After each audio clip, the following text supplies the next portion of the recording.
Bonjour, je vais parler de l'épisode 17 de la première saison de Batwoman.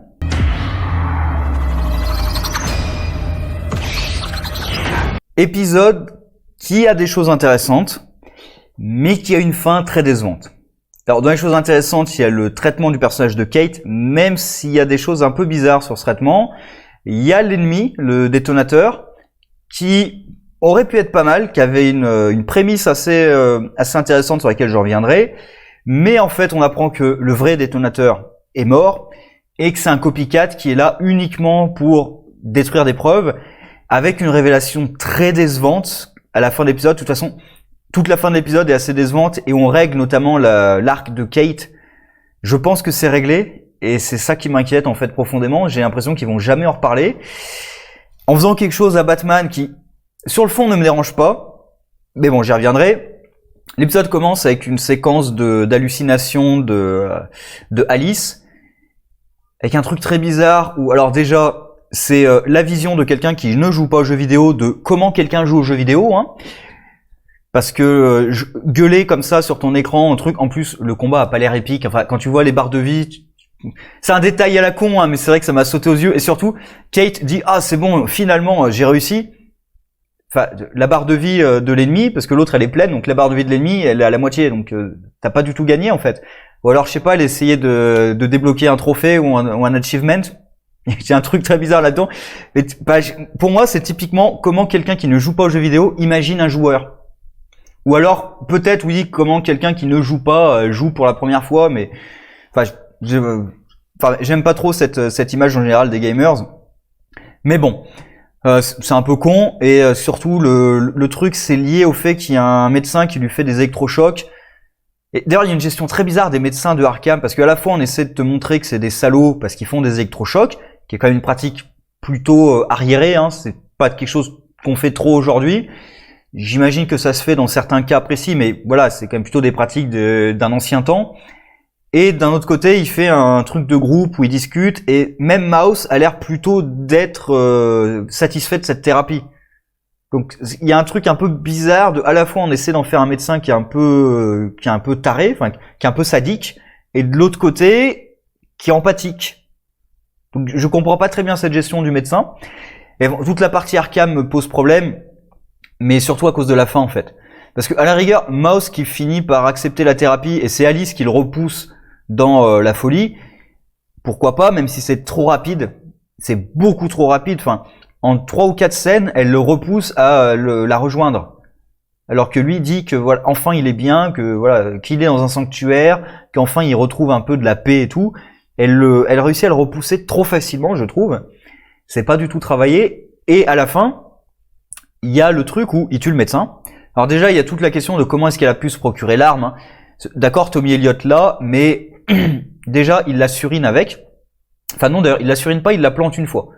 Alors que, je sais pas, moi, typiquement, tu me dis, t'es dans un univers carcéral, c'est pas une prison, hein, mais t'es dans un univers carcéral, t'as une arme, tu mets pas un coup, tu surines à mort le type, quoi, pour être sûr que la personne meurt. Surtout que t'as pas une arme qui est très imposante, donc t'es obligé de faire beaucoup de blessures pour que ça puisse être dangereux.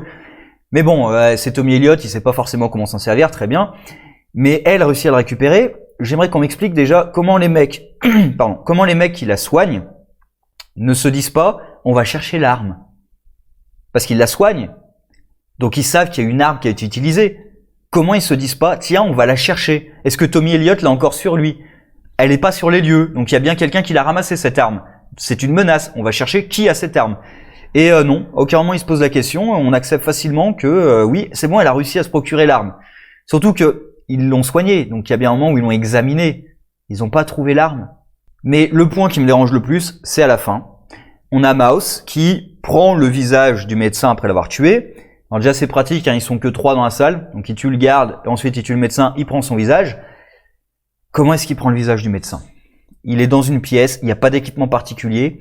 En fait, c'est géré comme s'il avait un super pouvoir. Sauf que dans cette série, on nous a dit que non. Il prenait littéralement le visage de la personne, il faisait un traitement dessus, et ensuite il pouvait le porter comme un masque. Comment est-ce qu'il a pu faire ce traitement? Avec quoi il l'a fait? Et ensuite, on va même aller plus loin, comment il fait disparaître les 2 corps?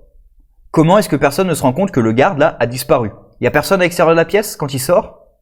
Comment il fait disparaître les 2 cadavres? Et meilleure question, comment il se fait disparaître lui-même? Parce que s'il prend la place du médecin, Maos, il a disparu de l'asile. Ça devrait soulever des questions quand même. En plus, on sait, tout le monde sait qui prend le visage de ses victimes. C'est connu. Il le rappelle même, à un moment, Tommy Elliott lui rappelle même. Il me semble que c'est Tommy Elliott qui lui vient. Mais bref, c'est connu. Donc, comment les mecs se disent pas, attends, on va vérifier quand même. C'est ça, ça ne marche pas ce qu'il raconte. Ça ne marche pas du tout. Mais bon, il faut accepter que ça marche parce que l'épisode te dit oui, ça marche. Non, non, non, non, c'est pas logique. Ça ne fonctionne pas dans l'univers que vous présentez. Sinon, le détonateur, ça aurait pu être un ennemi très intéressant puisque l'idée derrière ça, c'est que c'est un militaire qui a préféré sauver sa peau que sauver celle des autres. Et du coup, pour réconcilier l'image héroïque qui se fait de lui-même et la réalité qui n'est pas si héroïque, il a besoin de se convaincre que un vrai héros, ça n'existe pas et que dans cette situation-là, tout le monde préférait sauver sa vie et sacrifier la vie d'inconnu. Ça, c'est un dilemme qui est intéressant et du coup un ennemi avec lequel on pourrait avoir de l'empathie. Mais rapidement, on apprend que cet ennemi, ce méchant, est mort. Et du coup, on a juste un copycat qui est là pour supprimer des preuves qui indique qu'en fait, il bossait pour Tommy Elliott, qui l'a poussé à tuer Lucius Fox. Enfin, c'était pas son plan de base, mais il a fini par tuer Lucius Fox à cause de ça. Parce que Tommy Elliott veut les technologies de Wayne. Et Lucius Fox a apparemment un journal dans lequel il y a toutes les manières pour faire les technologies de Wayne. Alors j'espère que c'est pas un vrai journal, hein, que c'est un truc informatique ultra sécurisé, parce que c'est quand même Lucius Fox. Hein. Si tu me dis qu'il garde pas ses informations de manière sécurisée, ça va me déranger quand même. Et en plus, Tommy Elliott, je suis navré, mais il est ridicule. Il est parfaitement ridicule. Déjà, il s'est fait arrêter en un épisode. Parce que j'ai l'impression qu'ils essaient de faire un truc du genre c'est Hush. Sauf que déjà, dans cette série, ce n'est pas Hush. Et c'est pas parce que tu lui mets un nom de personnage de comics qu'il est à la hauteur du personnage de comics. Ça marche pas comme ça, en fait. Non, t'as juste mis un nom sur un personnage qui, pour l'instant, de ce dont je me souviens de Tommy Elliott, je crois que je l'ai lu uniquement dans Hush, justement, et ça fait déjà un petit moment. Mais de ce dont je me souviens de Tommy Elliott, ce personnage n'a aucun rapport avec. Hein. Aucun. Bon. Le détonateur, il y a aussi un truc un peu bizarre dans sa gestion, j'ai trouvé, c'est le fait qu'il ne fasse jamais venir de démineurs. C'est un truc tout con, mais même à la fin, quand Sophie essaie de déminer la bombe, ils font jamais venir une équipe de démineurs. Alors qu'ils pourraient faire venir l'équipe, et l'équipe dit, comme ce que dit Sophie, il y a un truc de pression, machin, enfin, sortir une explication plus ou moins bidon et dire on peut pas la désamorcer, ou alors, dans le temps imparti par le timer, on ne peut pas la désamorcer. Donc tu fais quand même venir l'équipe pour montrer que on prend le problème au sérieux, on essaie de s'en occuper, mais l'équipe en est pas capable, ou alors pas dans le temps imparti. Mais là, ils font même pas venir une équipe. Alors, même quand l'avocat prend la bonne décision, et ça, scène intéressante où t'as le flic qui prend la mauvaise décision et qui appelle personne, alors qu'en plus, c'est un ennemi qui est connu. C'est un ancien criminel, donc il est connu dans la ville. Alors peut-être que le flic il pense pas sûrement, mais je veux dire, il n'y a pas le truc de personne va me croire. Surtout à Gotham City où des trucs bizarres ça doit arriver assez fréquemment. Et lui il est dans une voiture de flic, il a sa radio. Enfin, je crois qu'il se réveille dans la voiture. Oui, il se réveille dans sa voiture de fonction, donc il a la radio. Alors que l'avocat lui il a pas sa radio, il prend le téléphone quand même et il appelle. J'aime bien qu'il appelle les chauds et pas les flics. Hein. Parce que vraiment le GCPD est vraiment pourri dans cet univers et tout le monde en est conscient. Et là, il prend la bonne décision et du coup, l'équipe fait évacuer tout le secteur pour pouvoir faire exploser la bombe en toute sécurité. Ça, j'ai bien aimé. Et Jacob aussi qui attend le dernier moment pour que ça explose. Et là, on a Sophie quand même qui essaie de désamorcer la bombe, mais il n'y a pas d'équipe de désamorçage. Je trouve ça un peu dommage. Pourquoi pas faire le truc vraiment à fond et d'avoir des crews qui sont compétents et qui font venir une équipe de désamorçage. Parce que c'est le truc, c'est que là, l'équipe est pas très compétente. Il y a une bombe, bah, tu fais venir des spécialistes, en fait, pour la bombe. Un truc assez bizarre là-dedans. Et sinon, le traitement qui m'a le plus intéressé, c'est le traitement de Kate. Mais qui est quand même assez bizarre. Donc, même ça, à la fois ça me plaît, mais en même temps, c'est pas très réussi. Parce qu'on a l'impression qu'elle a un PTSD quand elle voit le costume de Batwoman. Alors que, quand elle a tué, elle avait pas le costume. Donc pour moi, la seule hypothèse que j'avais retenue, et c'est bien celle qu'on nous donne à la fin, c'est elle pense faire honte au symbole et ne pas mériter de porter le symbole. D'accord. Mais tel que c'est montré, j'ai plus l'impression que c'est le symbole lui crée un choc. Alors que c'est pas ça l'idée. L'idée, c'est que elle ne mérite plus le symbole parce qu'elle a tué. Et là, j'ai plutôt l'idée qu'elle associe le symbole à ce qu'elle a fait. Et du coup, à chaque fois, elle a des réminiscences de ce qu'elle a fait et ça la choque. Je trouve ça un peu... Même quand elle voit le symbole sur quelqu'un d'autre. Donc c'est même pas le fait de... Tiens, je vais mettre le costume, ça me choque. C'est même rien que le voir le costume sur quelqu'un d'autre, ça la dérange. Donc il y a un truc très bizarre là-dedans, sur la façon de gérer le truc. Et en effet, à la fin, ils ont pris l'hypothèse qui pour moi me paraissait la plus raisonnable, c'est ce qu'elle a fait, elle trouve que ça la déshonore par rapport au costume et qu'elle ne mérite plus de porter ce symbole. Il y a Julia qui essaie de la convaincre que non, mais finalement, c'est bon, quoi, tu peux passer à autre chose. Alors certes, Batman sera un peu dévasté par ce que t'as fait, mais c'est pas grave. Alors, Julia, comme c'est un agent secret, ça passe qu'elle accepte ça.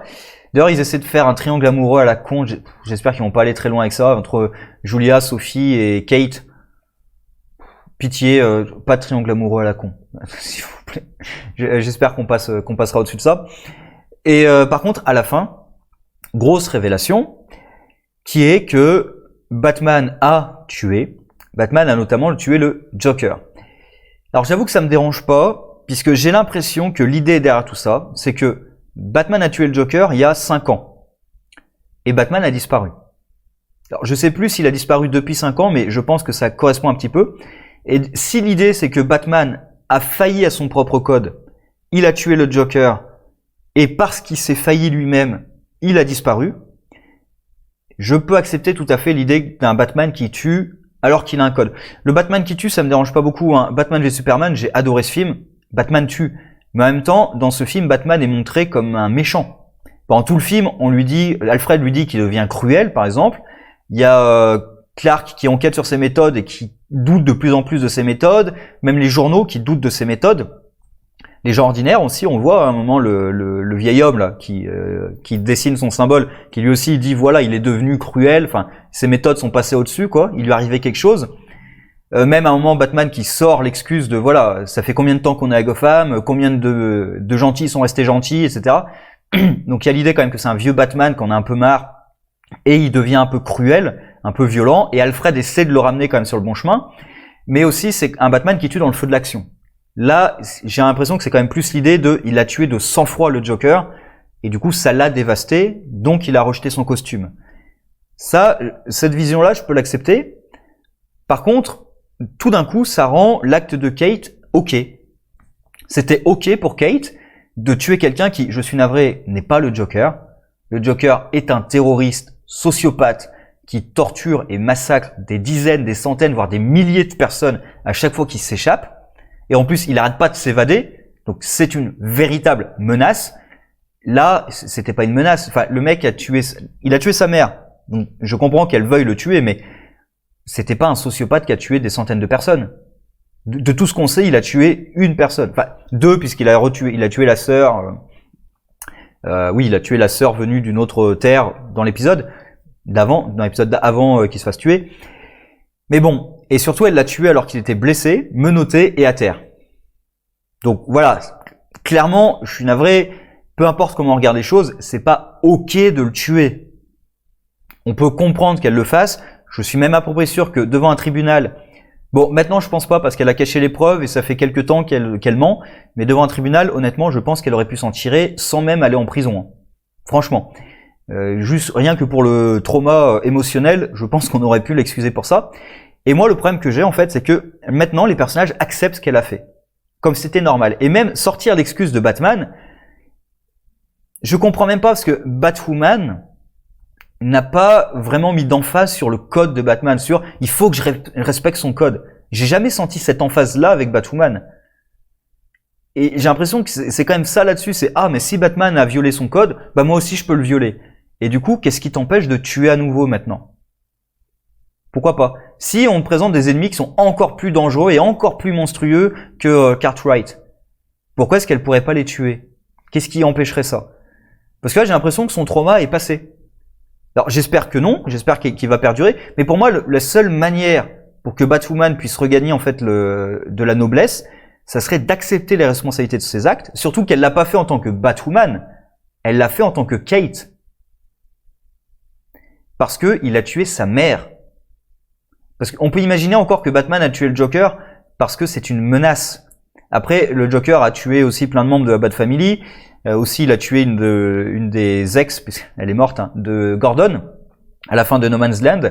Donc voilà, le Joker a fait des trucs assez abjects à Batman et à son entourage. Donc, il y a aussi quand même le côté personnel. Mais bon, on peut imaginer qu'il l'a fait parce que c'est une menace. Parce que sinon, il aurait tué aussi d'autres personnages. Donc là, je sais pas comment ils vont gérer ça, mais pour moi, s'ils continuent comme si de rien n'était, puisque Luke Fox accepte ça très facilement. S'ils continuent comme si de rien n'était, ça va me poser un gros problème. Parce que, bah oui, tu peux pas continuer après avoir tué quelqu'un et en plus l'avoir traité comme vraiment ça me traumatise, et ensuite passer à non, mais en fait, c'est bon, je passe à autre chose. Il faut que tu acceptes la responsabilité de tes actes, en fait. Parce que sinon, on part dans un autre type de héros, genre Punisher. Non, peut-être pas à cet extrême, mais et du coup, je vois pas pourquoi elle tuerait pas à nouveau. Je vois pas ce qui l'en empêche. Donc, je suis quand même très dérangé par cette façon. Et surtout, ça aurait vraiment pu être passionnant de la voir se rendre, voire même de la voir se démasquer.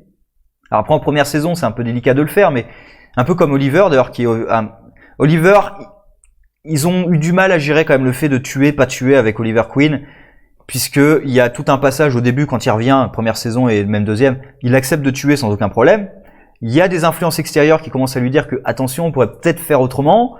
Finalement, il arrête de tuer, mais il recommence avec Vertigo de mémoire.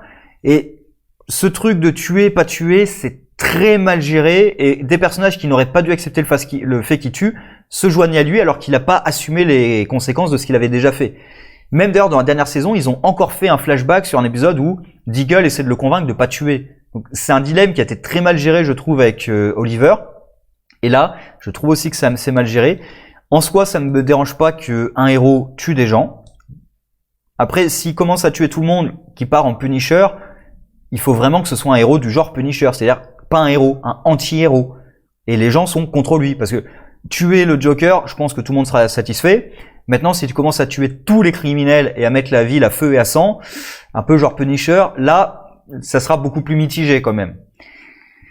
Et j'avoue que ça me dérange un petit peu ce traitement de Batwoman, parce qu'il y avait quelque chose d'intéressant avec Kate. C'est la première fois où je trouve que le personnage de Kate est intéressant, même si c'est assez bizarrement géré, comme je dis, hein, le fait qu'elle a un PTSD sur le costume.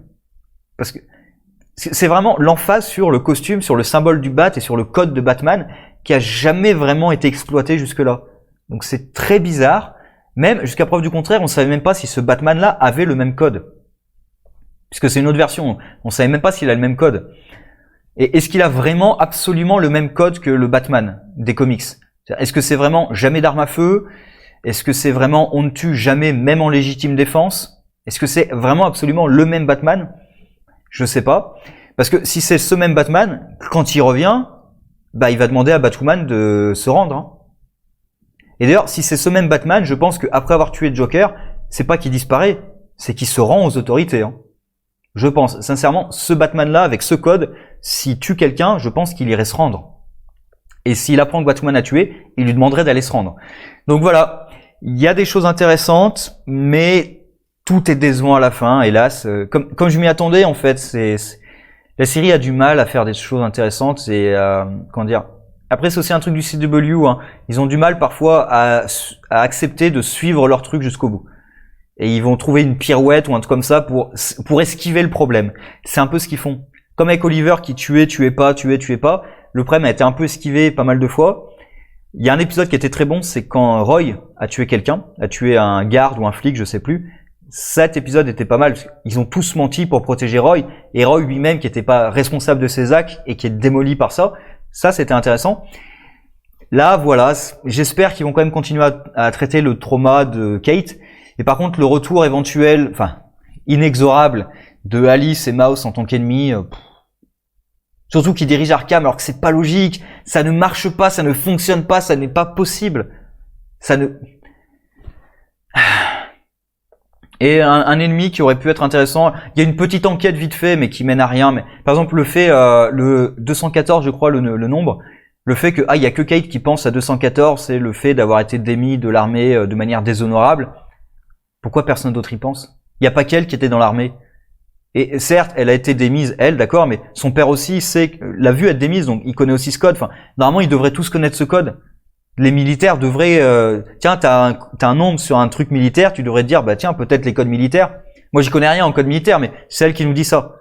Parce que mais Bruce a jamais été il a jamais été dans l'armée. Attends, le meilleur détective au monde a pas pensé que sur des explosifs militaires, il y avait un code militaire. Qu'en plus il y a ça, c'est Batman. Même le fait que Batman n'ait pas réussi à choper le détonateur, alors qu'il est mort et que c'est même pas lui qui fait les explosions, il le retrouve. Ça me dérange aussi, hein, parce que Batman c'est le plus grand détective. Et là leur enquête, c'est toujours pareil. C'est quand ils font des pseudo-enquêtes, ça dure mais très peu quoi. Il y a 3-4 séquences et l'enquête est ultra accélérée. Je trouve ça un peu dommage. J'aimerais un jour qu'il y ait un vrai épisode détective avec vraiment plusieurs suspects. On ne sait pas qui c'est. Il faut vraiment mener une enquête. Parce que là, c'est même pas Batwoman qui mène l'enquête. Hein. C'est Fox et Julia et Sophie.